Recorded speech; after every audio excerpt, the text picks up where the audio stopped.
नमस्कार दोस्तों, मैं हूं राहुल और herbal the wellness way channel पर आपका स्वागत है।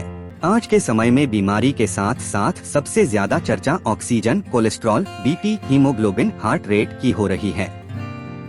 ऐसे में लोग इन समस्या को लेकर चिंतित है। ऐसे में ये जानना बहुत जरूरी है कि आखिर शरीर में कितना होना चाहिए ऑक्सीजन लेवल, कोलेस्ट्रॉल कितना होना चाहिए, कितना बीपी सामान्य है, हीमोग्लोबिन शरीर के लिए कितना जरूरी है, वयस्कों का नॉर्मल हार्ट रेट कितना होना चाहिए, आखिर ये कितना रहना चाहिए और किस तरह इसे बढ़ाया जा सकता है या फिर ऑक्सीजन लेवल किस तरह नापा जा सकता है और कब इस लेवल को लेकर चिंता करनी चाहिए, ये सब जानेंगे आज के इस वीडियो के माध्यम से।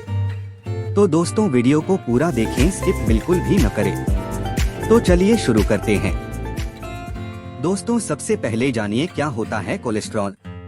कोलेस्ट्रॉल जो शरीर में एक प्रकार का फैट है, उसका निर्माण लिवर करता है।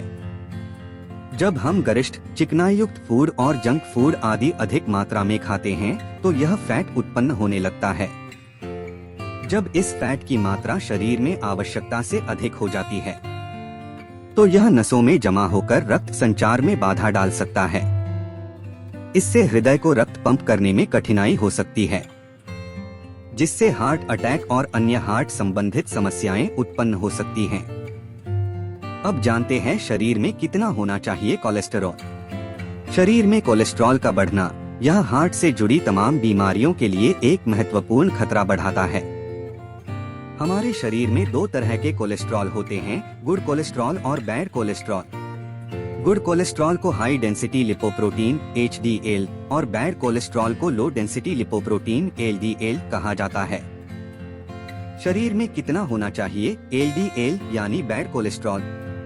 LDL यानी बैड कोलेस्ट्रॉल 100 mg/dl से कम होना चाहिए।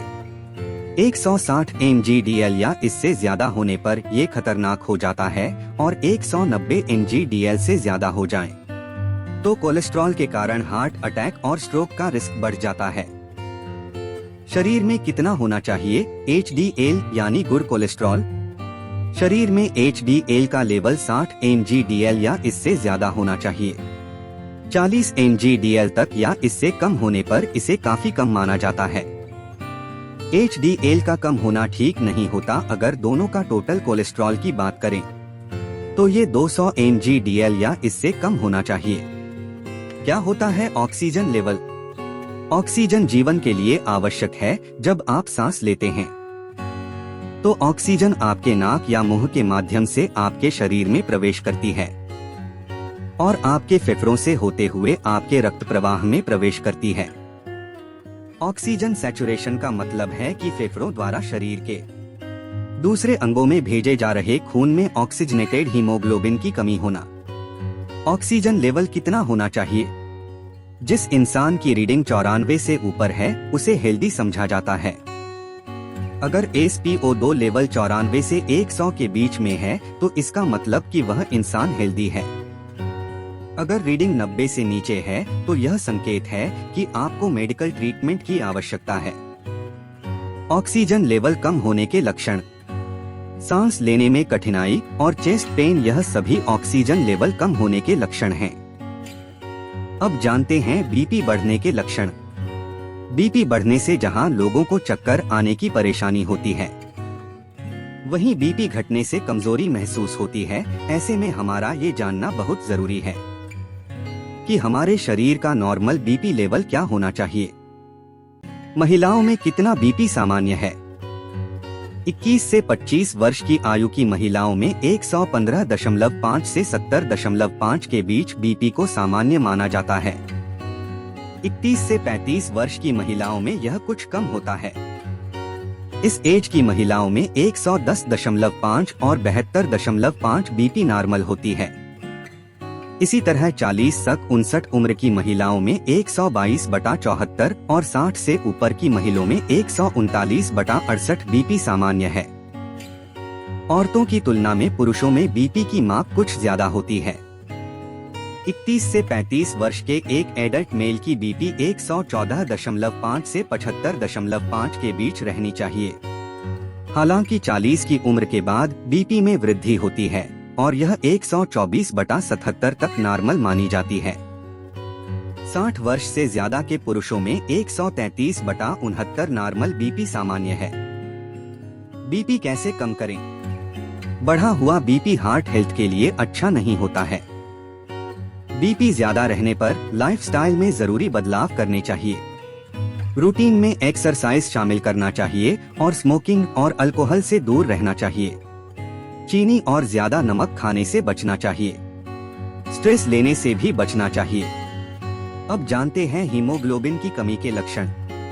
हीमोग्लोबिन अगर शरीर में कम हो तो इससे कई तरह की कठिनाइयों का सामना करना पड़ सकता है। खून हमारे शरीर के अंग अंग में पहुंचता है। इसकी कमी से थकान, सांस लेने में तकलीफ जैसी कई शिकायतें होती हैं। हीमोग्लोबिन क्यों शरीर के लिए कितना जरूरी है? नवजात शिशु में सामान्य स्तर 17.22 ग्राम DL है, जबकि बच्चों में यह 11.13 ग्राम DL है। वयस्क पुरुष में सामान्य हीमोग्लोबिन का स्तर 14.18 ग्राम DL होता है और वयस्क महिलाओं में यह स्तर 12.16 ग्राम DL होता है। जानते हैं किस उम्र में कितना होना चाहिए नॉर्मल हार्ट रेट? सेहतमंद रहने के लिए आपका हार्ट रेट नॉर्मल होना बेहद आवश्यक है। हार्ट स्वस्थ होने से शरीर में ब्लड सर्कुलेशन सही तरह से होता है। हार्ट रेट अधिक होने पर लोगों को सीने में दर्द व सांस लेने में समस्या का सामना करना पड़ सकता है। वयस्कों का नॉर्मल हार्ट रेट कितना होना चाहिए? हार्ट रेट की सामान्य दर 60 से 100 BPM के बीच हो सकती है। 18 से 30 आयु तक के लोगों का हार्ट रेट 80.2 तक रह सकता है। 30 से 50 आयु वर्ग के लोगों का हार्ट रेट 75.3 से 78.5 तक हो सकती है। 50 से 70 आयु वर्ग तक के लोगों का हार्ट रेट 73.0 से 73.9 तक हो सकती है। फिलहाल इस वीडियो में इतना ही। वीडियो में बताई गई जानकारी घरेलू उपाय और सामान्य जानकारियों पर आधारित है। अगर कोई बीमारी हो तो कृपया आप पहले डॉक्टर की सलाह लेकर यह नियम को अपनाएं। उम्मीद करता हूँ आपको यह जानकारी पसंद आई होगी। अगर यह वीडियो पसंद आया हो तो वीडियो को लाइक करें, शेयर करें और चैनल को सब्सक्राइब जरूर करें और ऐसे ही जानकारी के लिए बेल आइकन पर क्लिक करें।